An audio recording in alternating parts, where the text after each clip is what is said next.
नमस्कार दर्शकों, बात आज के चैनल के कार्यक्रम खबरदार खबरों में आपका स्वागत है। आपको बता दें कि इस कार्यक्रम में हम आपको देश दुनिया की दमदार खबरें विस्तार में बताएंगे। तो लीजिए आज की खबरदार खबरें।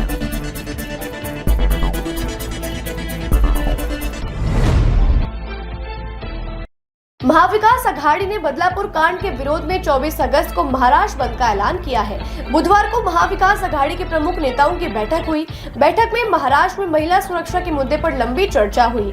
पिछले 10 सालों में महिला सुरक्षा के बढ़ते मुद्दे और बदलापुर मामले पर शिंदे सरकार के रुख को असंवेदनशील बताते हुए शिवसेना ठाकरे गुट के उद्धव और एनसीपी शरद गुट के शरद पवार ने महाराष्ट्र बंद का ऐलान किया है। वहीं सुप्रिया सुले ने उप मुख्यमंत्री देवेंद्र फडणवीस से इस्तीफे की मांग की है। सुले ने कहा, फडणवीस के पास गृह मंत्रालय है और बदलापुर कांड की समस्त नैतिक जिम्मेदारी उनकी है। आरजीकर अस्पताल में 9 अगस्त को महिला चिकित्सक के साथ दुष्कर्म और हत्या के बाद से पूरे देश में रोष फैल गया है। इस घटना के बाद सुप्रीम कोर्ट ने आरजीकर अस्पताल की सुरक्षा सीआईएसएफ को सौंपने के आदेश जारी किए हैं। सुप्रीम कोर्ट के आदेश के बाद गृह मंत्रालय ने पश्चिम बंगाल के मुख्य सचिव को कोर्ट के आदेश का हवाला देते हुए आरजीकर अस्पताल की सुरक्षा सीआईएसएफ को तैनात करने की अपील की है। इसके बाद बुधवार को केंद्रीय अर्धसैनिक बल की टीम ने अस्पताल परिसर का दौरा किया और सुरक्षा व्यवस्था का जायजा लिया। वक्फ संशोधन बिल 2024 पर चर्चा के लिए बनी ज्वाइंट पार्लियामेंट्री कमेटी की आज पहली बैठक संसद भवन एनेक्सी पर आहूत की गई। बैठक में विभिन्न विवादित पहलुओं पर चर्चा की गई। यह बैठक बीजेपी सांसद जगदम्बिका पाल की अध्यक्षता में सुबह 11 बजे आयोजित की गई थी। बैठक में लोकसभा के शामिल किए गए 21 सदस्य और राज्यसभा से बनाए गए 11 सांसद सदस्य सभी मौजूद रहे और बैठक में अल्पसंख्यक मंत्रालय के प्रतिनिधियों द्वारा वक्फ संशोधन बिल 2024 पेश किए जाने वाले प्रस्तावित संशोधनों दोनों को लेकर चर्चा की गई और बैठक में तमाम कानूनी पहलुओं पर जुड़ी जानकारी भी साझा की गई। बैठक में उन तमाम मसलों पर भी चर्चा हुई जिसको लेकर विपक्षी दलों का भारी विरोध था। जेपीसी अगले संसद सत्र के पहले हफ्ते के आखिरी दिन तक सरकार को अपनी रिपोर्ट सौंप देंगी। बैठक में कानून मंत्रालय से जुड़े अधिकारी भी मौजूद रहेंगे। असम के मुख्यमंत्री हेमंत बिश्व शर्मा ने बताया कि आज से शुरू हो रहे मानसून सत्र के दौरान विधानसभा में नया सरकार एक विधेयक पेश करेगी जिसमें मुस्लिम पर्सनल लॉ के कुछ प्रावधानों को रद्द कर दिया जाएगा। अगर यह पारित हो जाता है तो यह समान नागरिक संहिता के लिहाज से बड़ा कदम होगा। सीएम ने यह भी दावा किया है कि यह विधेयक काजियों द्वारा किए जाने वाले नाबालिगों की शादियों के पंजीकरण को भी रोकेगा। उन्होंने मंत्रिमंडल के फैसलों का हवाला देते हुए कहा, अब नाबालिगों की शादी का पंजीकरण बिल्कुल नहीं होगा। हम बाल विवाह की कुप्रथा को खत्म करना चाहते हैं। साथ ही राज्य में मुस्लिम लोगों के निकाह और तलाक का अनिवार्य सरकारी रजिस्ट्रेशन किया जाएगा। इसके लिए विधेयक आएगा। उन्होंने कहा, इस विधेयक में मुसलमानों द्वारा अपनाई जाने वाली विवाह की किसी भी रस्मों पर कोई प्रतिबंध नहीं होगा। आरबीआई के गवर्नर शक्तिकांत दास को ग्लोबल फाइनेंस पत्रिका द्वारा लगातार दूसरी बार A+ रेटिंग दी गई। इस रेटिंग में उनके साथ 2 अन्य डेनमार्क के क्रिश्चियन कैटल थॉमस और स्विट्जरलैंड के थॉमस जॉर्डन को भी A+ रेटिंग दी गई है। यह पत्रिका यूरोपीय संघ, पूर्वी कैरेबियाई केंद्रीय बैंक, मध्य अफ्रीकी राज्यों के बैंक और पश्चिमी अफ्रीकी राज्यों के केंद्रीय बैंक के साथ साथ लगभग 100 देशों, क्षेत्रों और जिलों के केंद्रीय बैंक गवर्नर को फोकस में रखती है। प्रधानमंत्री नरेंद्र मोदी ने गवर्नर की सराहना करते हुए कहा कि यह उनके नेतृत्व की पहचान है और उन्हें इस सम्मान के लिए बधाई और शुभकामनाएं।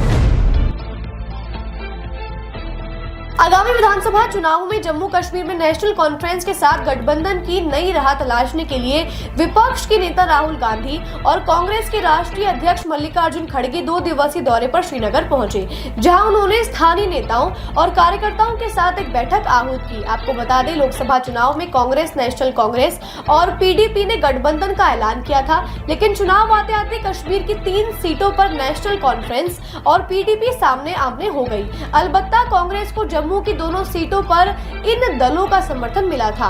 उसके बदले में कांग्रेस ने कश्मीर में नेशनल कॉन्फ्रेंस का समर्थन किया था। बैठक में पहले राहुल गांधी ने लाल चौक पहुंचकर आइसक्रीम की दुकान पर वहां के स्थानीय युवाओं से बात कर कश्मीर के मुद्दों पर चर्चा की।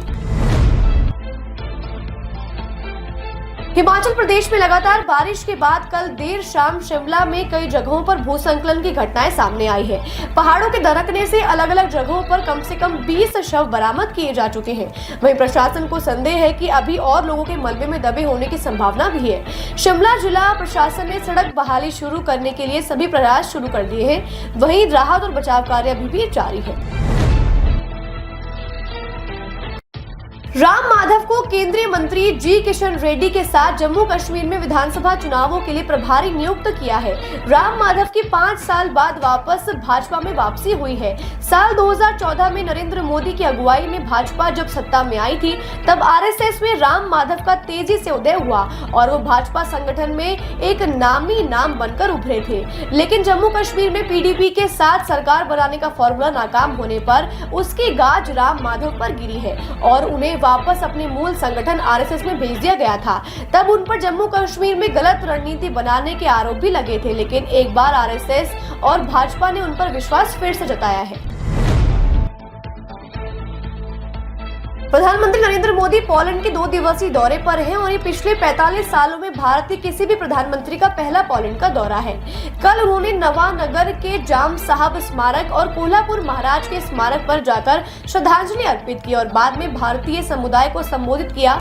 वहीं प्रधानमंत्री नरेंद्र मोदी ने आज दोपहर को वहां के प्रधानमंत्री डोनाल्ड टस्क के साथ एक बैठक की, जिसमें द्विपक्षीय संबंधों पर चर्चा की गई। प्रधानमंत्री मोदी का आज शाम को पोलैंड के राष्ट्रपति आंद्रेज डूडा से मुलाकात का कार्यक्रम निर्धारित है। इससे पहले पोलैंड के प्रधानमंत्री टस्क द्वारा उनके सम्मान में दिए गए राजकीय भोज में सम्मिलित होंगे।